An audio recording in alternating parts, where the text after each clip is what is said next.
লাভের জন্য সমুদ্র মন্থনের সিদ্ধান্ত নেয়। বিশ্বাস করা হয় যে সত্য যুগে যখন ক্ষীরের সমুদ্র মন্থন হয়েছিল তখনই কুম্ভমেলা শুরু হয়েছিল। দেবতারা এবং অসুরেরা অমৃত পাত্র অর্জনের জন্য একত্রিত হয়েছিলেন এবং ক্ষীরের সমুদ্র মন্থনের সিদ্ধান্ত নিয়েছিলেন। সর্পরাজ বাসুকীকে সমুদ্র মন্থনের জন্য মন্দার পর্বতের চারপাশে আবদ্ধ হন। দেবতারা সর্পের লেজ এবং অসুরেরা মুখ ধরে সমুদ্র মন্থন করেছিলেন। অমৃত কুম্ভ ধারণ করে সমুদ্র থেকে আবির্ভূত হন।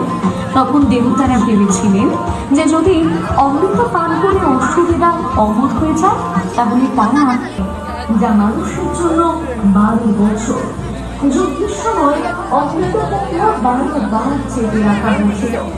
দেবতারা ছিলেন এবং পত্র থেকে